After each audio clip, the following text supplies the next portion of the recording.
나는 지금부터 우리가 어디에서 와서 어디로 가는가 하는 궁극적인 물음으로 이야기를 시작하려고 합니다. 우리 자신에 관한 현 주소를 올바로 파악하는 사람만이 큰 일을 할 수가 있습니다. 대알을 위해서는 소알을 희생시켜야 한다는 도덕적인 교훈을 우리는 많이 들어왔습니다. 그것이 애국심의 출발이라고 합니다. 즉, 나 하나의 욕심을 버리고 국가와 민족을 먼저 생각하라는 뜻일 겁니다. 그러나 나는 그렇게 생각하지 않습니다. 아무리 작고 하염없는 내 자신이라고 해도 내가 있고서야 남이 있고 내가 올바로 서고서야 국가와 민족을 올바로 세울 수가 있는 것이 아니겠습니까? 그러면 이 작고 하염없는 나는 과연 어디에서 와서 어디에로 가는 것입니까? 나의 현 주소에 관한 철저한 고찰이 없이는 이 세상에서 아무런 일도 할 수가 없습니다. 내가 어디에서 와서 어디에로 가는가 하는 것을 이야기하기 전에 지금 나는 어디에 있으며 내가 있는 때인 지금 곧 나의 현재는 어떠한가? 이 문제에 대한 해명이 선행되어야 할 것입니다. 우주는 137억 년 전에 대폭발, 즉 빅뱅에 의하여 출발했습니다. 빅뱅 당시에는 거의 무에 가까운 작고 미미한 우주알이었는데 온도가 매우 높아서 섭씨 15조도나 되었다고 합니다. 그때에는 아무것도 생겨나지 않은 채 고온에서 공간만이 팽창하기 시작했습니다. 매우 뜨거운 공간이었습니다. 그러다가 온도가 점차로 하강하게 되면서 우주의 초기 생성물질인 쿼크 글루온 플라즈마라고 하는 것이 생겨났습니다. 모든 물질의 기본 단위이며 더 이상 나누어지지 아니하는 밀입자를 우리는 쿼크라고 부릅니다. 쿼크들을 붙잡아 매고 있는 끈과 같은 것이 글루온인데 이것도 쿼크와 동시에 함께 생겨났습니다. 우주 입자 물리학에서 물질과 반물질 등의 이야기와 우주 에너지에 관한 이야기도 있는데 복잡한 이론이니 여기서는 생략하기로 합니다. 초기 우주의 공간을 채우고 있었던 물질은 쿼크 글루온 플라즈마였는데 이 역시 섭씨 5조에서 10조도였다고 합니다. 지금까지의 우주 기원론에 의하면 우주는 태초에 가스로 시작되었다고 합니다. 가스들이 우주의 에너지에 의하여 압축되고 소용돌이를 일으키면서 천체들이 생성되었다는 이론입니다. 그런데 작년 11월 스위스의 유럽 입자 물리학 연구소 세른에서 실험한 빅뱅 테스트에서는 초기 우주의 생성물질인 쿼크 글루온 플라즈마는 기체인 가스가 아니라 액체 상태였다고 하는 것이 밝혀졌습니다. 그래서 쿼크 글루온 수프라고 하는 것이죠. 즉 매우 농도가 짙은 콜로이드 상태의 수프라는 것입니다. 액체 상태라고 하면 거기에는 물이 포함되었다는 이야기가 됩니다. 구약성서 창세기에는 땅이 혼돈하고 공허하며 흑암이 깊음 위에 있고 하나님의 정신은 수면에 운행하시니라. 하나님이 가라사대 빛이 있으라 하심에 빛이 있었다고 기록되어 있습니다. 즉 빛이 있으라고 하여 빛이 있었다는 것은 빅뱅을 의미합니다. 그러한 빅뱅이 있기 전에 암흑만 존재해 있었는데 그것은 매우 깊은 암흑이었습니다. 그 암흑의 깊은 곳에서 하나님의 정신은 수면에 운행하셨다는 것입니다. 이것은 우주 태동 이전에 이미 물이 존재해 있었다는 것입니다. 따라서 물은 우주의 근원이며 또 지구의 외계에 오래전부터 존재해 있었던 것입니다. 그러한 물이 지금 우리의 몸의 75%를 차지하고 있습니다. 그렇다면 우리의 몸은 외계에서 온 물로 채워져 있고 또 외계에서 온 물을 매일 마시고 살고 있는 것입니다. 지구에 와서 사는 나이를 따져보면 얼마 안 되었지만 우리의 몸을 구성하고 있는 물이 우주의 태동 이전에 있었고 그것이 외계에서 지구로 들어왔다고 생각해보면 우리의 몸과 정신은 지구에서 비롯된 것이 아니고 우주에서 비롯된 것이며 그 나이는 우주의 나이인 137억 년이나 된 것입니다. 이렇게 생각해보면 우리의 고향은 지금 이 땅이 아니라 우주입니다. 그러면 지금 우리가 살고 있는 이 지구라고 하는 것은 우리가 잠시 거하는 장소에 지나지 않는다는 것을 알 수가 있습니다. 우리는 길이를 잴 때에는 미터법을 사용합니다. 1미터가 길이를 재는 잣대입니다. 거리를 잴 때에는 킬로미터법을 사용합니다. 거리를 잴 때에는 1km가 잣대입니다. 그러면 우주의 거리를 재는 잣대가 있을 것입니다. 그것은 천문 단위라고 하는데 영어로는 Astronomic Unit, 즉 약자로 써서 AU라고 하는 것입니다. 1AU는 태양에서 지구까지의 거리를 말합니다. 1AU는 대략 1억 5천만 킬로미터입니다. 태양에서 목성까지의 거리는 5AU이고 태양에서 토성까지의 거리는 10AU입니다. 그리고 태양계의 가장 외곽지대에 있는 명왕성까지의 거리는 40AU입니다. 빛의 속도는 초속 30만 킬로입니다. 지구에서 달까지의 거리가 약 38만 킬로미터라고 할 때에 달에서 빛이 지구로 도달하는 시간은 약 1.2초 정도 걸립니다. 태양에서 지구로 빛이 도착하는 시간은 약 8.3분 정도 걸립니다. 그렇다면 목성까지는 41.5분 정도 걸립니다. 또 태양빛이 토성까지는 약 83분 정도 걸립니다. 이렇게 해서 태양계의 외곽지대에 있는 명왕성까지는 320분 정도 걸립니다. 태양에서 명왕성까지의 거리를 40AU라고 하면 그것은 태양계의 반지름에 해당합니다. 그러면 태양계의 직경은 약 80AU 정도가 될 것입니다. 태양계의 직경을 빛의 속도로 재어본다고 하면 약 10시간 정도 걸립니다. 1978년도에 태양계의 외부로 보내는 보이저 1호가 2010년 태양계를 벗어나서 최후로 송신했던 거리는 115AU였습니다. 빛이 도달하는 거리라고 환산해보면 880분이 걸리는 거리였습니다.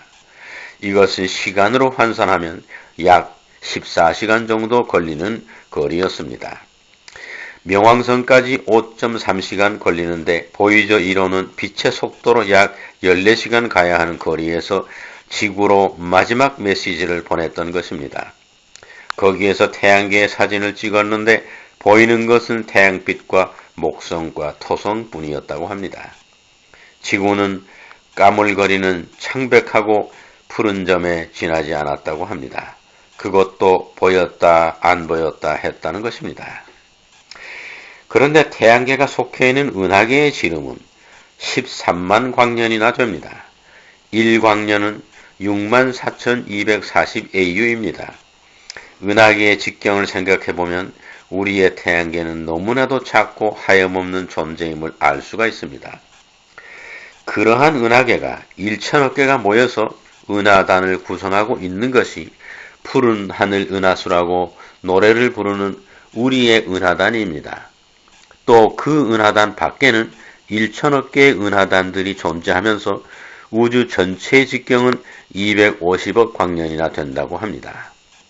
그것도 허블 우주 천체 망원경으로 우주의 깊이, deep space를 알아본 결과라고 합니다. 즉 우리의 측량 가능한 우주의 크기가 그 직경이 250억 광년이라고 하는 것입니다. 그렇다면 이렇게 굉장한 우주의 둘레는 약 750억 광년이 된다고 하는 것을 계산해 볼 수가 있습니다.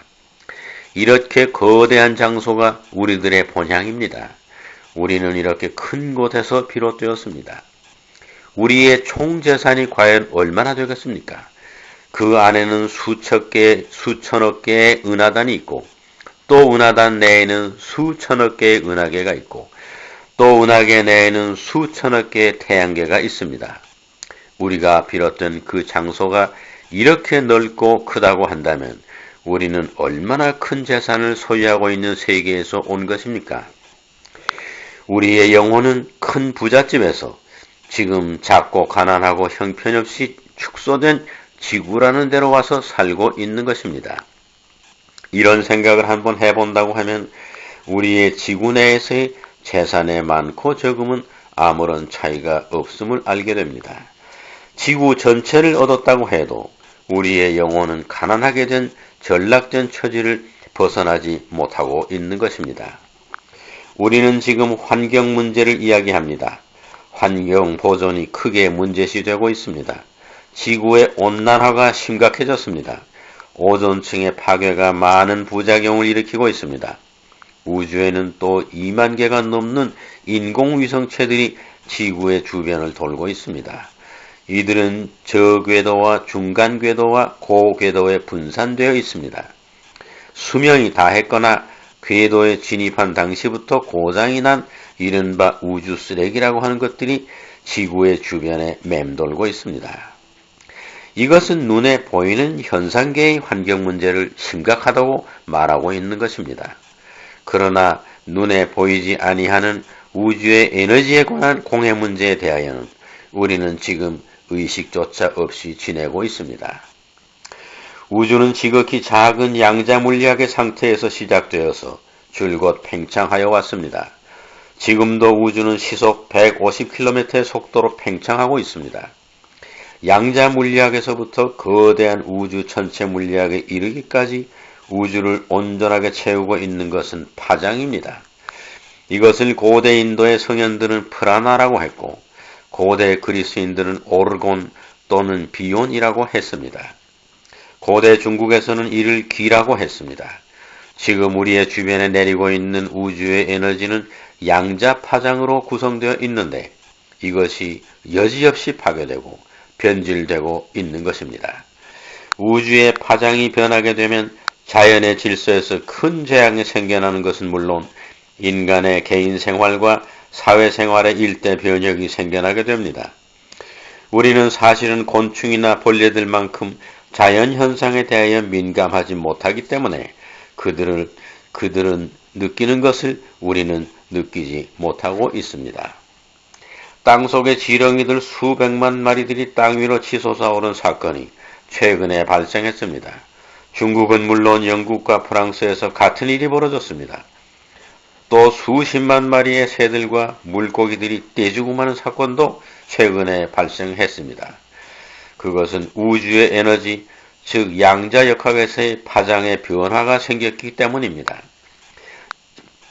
이와 같은 파장에 관한 공해에 대하여 지구촌에 사는 인간들이 근심하고 있다고 하는 이야기는 들어볼 수가 없습니다.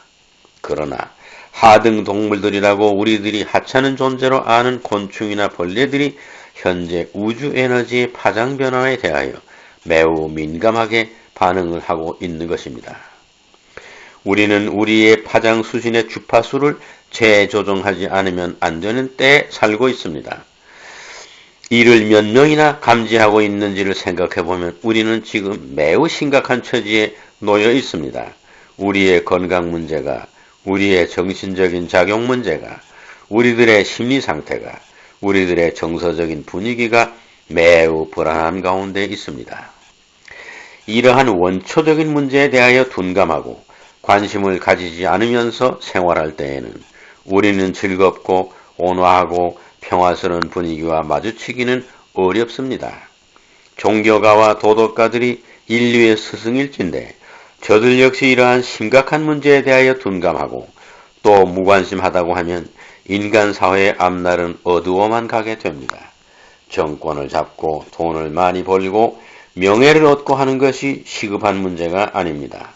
정치가, 사업가, 예술인, 학자, 어린이, 노인들, 사회를 구성하고 있는 모든 계층의 사람들이 지혜를 총동원하여서 우주 에너지의 공해 문제를 심각히 생각해야 하고 이에 대한 개선책에 적극적으로 나서야 할 때가 된 것입니다. 우주에서 지구로 보내지는 우주 에너지는 우리들 본향에서 타향에 사는, 그것도 아주 작고 하염없는 데 사는 우리들에게 보내진 소망의 메시지입니다. 우리는 이러한 우주의 메시지를 건강한 상태로 받아들여야 할 것입니다. 우주의 기운을 몸에 담지 않고서는 어떤 삶도 의미가 없습니다. 우주의 에너지는 우리들의 의식주 문제보다도 더 심각하고 절박한 것입니다. 우리들 본향에서 보내주는 생명의 젖줄, 알마 마테르에 대하여 무관하다고 하면 그 사람은 아무것도 할 수가 없습니다. 우리들은 우주의 품에 안길 때에야 비로소 평안을 얻을 수가 있는 것입니다. 우리들은 텔레파시라고 하는 것을 종종 체험할 때가 있습니다. 동시에 다른 장소에서 같은 생각을 한다고 하는 것입니다. 그것은 왜 그런 것입니까? 우주의 공간이 아무리 드넓다고 해도 텔레파시는 빛보다 빠릅니다. 지구에서, 화성에서, 목성에서, 은하수의 다른 별에서 동시에 같은 생각을 할 수가 있는 것입니다. 외계인들과 교신하는 것은 어떠한 통신수단에서 의한 것이 아니라 텔레파시라고 하는 우주의 주파수의 작용에 의한 것입니다. 고대 그리스인들 중에서 신플라톤 철학의 태도로 알려진 플로티누스는 의식이 있는 우주, 즉 코스모스 노에토스라는 것을 제자들에게 가르쳤습니다. 우주는 거대한 공간과 시간으로 구성되어 있는데 그 우주를 채우고 있는 것은 물질이 아니라 의식, 즉 정신이라고 가르쳤던 것입니다. 우주 자체가 의식을 가진 존재이며 우주 자체가 생각하는 존재이기 때문에 우리는 텔레파시라고 하는 현상과 마주치게 되는 것입니다. 그것은 우리들의 의식이 아니라 우주의 의식입니다. 오늘도 이 강의를 하고 있는 나와 이 강의를 듣고자 하는 사람과의 사이에는 텔레파시가 작용하게 될 수가 있습니다. 그러면 강의하는 사람과 강의를 듣는 사람이 동시에 같은 생각을 하게 되고 같은 진리를 동시에 깨닫게 되는 것입니다. 불교에서는 세계가 본래 세워놓은 완성된 건물 같은 것이 아니라 장차 나타나야 하고 세워져야 할 과제라고 주장합니다. 이 세상은 그렇기 때문에 웅건한 대웅전도 될 수 있고 왜소한 초가집도 될 수가 있는 것입니다. 이 세상을 웅건히 가꾸려고 하면 불성이 본래의 내 자리 그리고 만물의 본거지를 차지해야 한다고 가르치고 있습니다. 달빛이 빛을 잃는 경우는 잠시 구름에 가려지거나 월식의 현상이 있을 때입니다. 그것은 곧 지나쳐버리는 현상입니다. 그것이 불교에서는 마음의 번민이라고 합니다. 구름과 같고 잠시 달을 가리는 지구의 그림자와도 같은 것은 우리들 마음속의 번민이라고 하는 것은 영원히 지속되는 것이 아니라고 가르칩니다. 그것은 곧 지나가 버리는 것입니다. 보살은 우리에게 원을 세우고 원 속에 있고 원을 이루는 자가 되라고 가르칩니다. 높고 크고 슬픈 원을 마음에 품는 일이 중요합니다. 보살의 높고 크고 때로는 슬픈 원은 중생무변서원도 번뇌무진서원단 법문무량서원학 불도무상서원성이라고 합니다. 아낌없이 자기를 내어주고 계율을 지키고 욕됨을 참고 마음이 흔들리지 아니하고 근본을 깨닫는 대로 돌아오고 보살의 이러한 높고 크고 슬픈 원은 그의 행위에 있어서 향기를 바라는 것입니다. 보살의 소원과 이를 실현하려는 부단한 행위가 맑게 닦아져 올라가는 경지를 보게 되면 우리는 보살의 그 성스러운 발언에서 그 부단한 행위의 노력에 이르기까지 어느 것 하나 우주적이 아닌 것을 발견하지 못합니다. 내 마음의 티끌 하나, 내 가슴 속의 정념 하나와 세차게 싸워서 이겨내야 하는 것입니다. 보살의 성덕 성불의 장엄한 경관이 우주를 본향으로 둔 우리들의 이 지상에서의 삶이 되어야 하는 것입니다.